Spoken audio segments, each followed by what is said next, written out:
अब भाई साहब जड़ी जगह ते वहना यो हाजी हाजी हाजी लगा करे।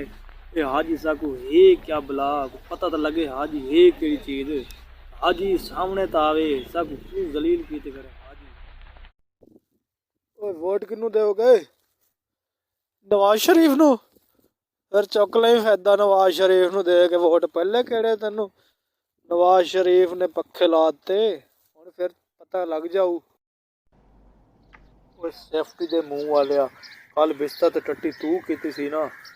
हाँ तू कीती सी, हुण तू साफ करेगा, तेरा अब्बा भी साफ करेगा। सही है? करेगा। मैं तेरे को मंगा कुछ चीज मंगा तो समय को क्या देसो बेटा। मैं ਤੁਹਾਡੇ ਕੋਲੋਂ आई लव यू आक्सा तू आई मरे बकवास मरे ने कूड़ मरे ने मैं तो मारने चाह के थक